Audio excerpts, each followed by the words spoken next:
Hey, what's up? Paul Keener here. Storm facts if you're sleeping in a tent. So, check it out. We got, let me get out of here a little bit. We got these nice new tents. This is Ozark. We're going to test them out and see how they work. This is the Ozark 4-person tent. It has a little place to store your shoes or whatever have you right there. That's cool. I'm still dubious about that one. But, so, last night we were over that way, down by the water, and storm came in pretty heavy, lightning and thunder.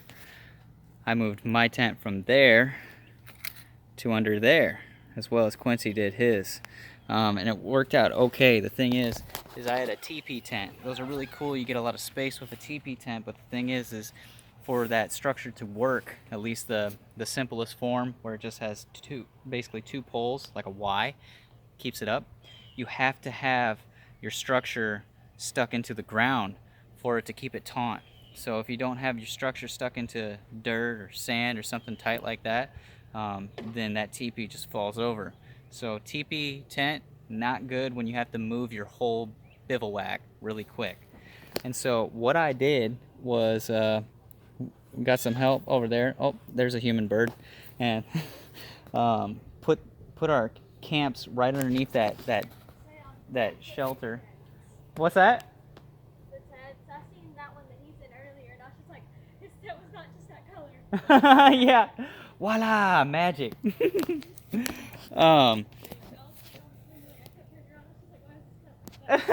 Yeah, it's like what happened? So see, she just noticed we changed tents because we were done. Quincy had to drag his across, got a couple holes. Mine got a couple holes. Anyways, further moving on. So here's the deal: when stuff really hits the fan, really hardcore, what you got to do is kind of leave your tent. You might be able to pack it up real quick, but if it's just like boom, thunder, lightning, a lot of water, a lot of wind, you probably just want to get out of there and get to a shelter. Thanks to the good Lord, we have a shelter right here. So we went to this brick building. Thing is, we had to get everything out of our tent that was valuable before we left. So that was kind of tricky. Kind of moving fast.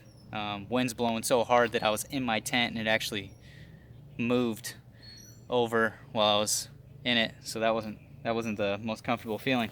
So what I thought of, did a little research. Somebody was saying put a tarp in the bottom of your tent, because if it floods, your stuff will be up on this tarp, because your tent is just a shelter for a little while. It's not forever. And so put this tarp in here, and then I was like, well, that's cool, but really if it starts flooding that bad, I'm gonna get in my car or something else. I just don't really want to play that game of being in my tent. Maybe someday I'll be so far off the grid I will, but at this point, no. So what I wanted to do was, if you look back there, I have nylon rope string going through a few of the holes systematically, like, so that it comes right through here, and I got it wrapped around here, and then I just tied it to a little stick right here. And so basically what it is, it's a pole line. So of course, first things first, I got to get my cot out and my chair out and bedding.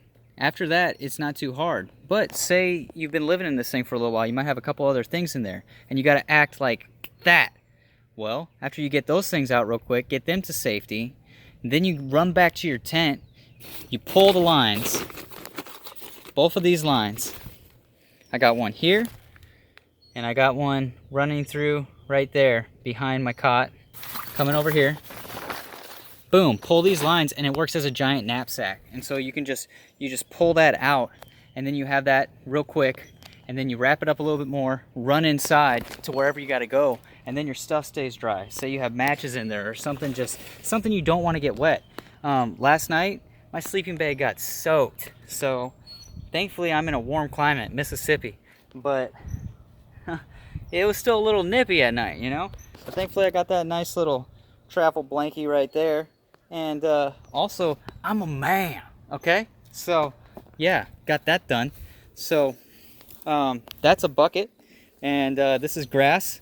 And this has been Paul Keener talking about stuff. See you later.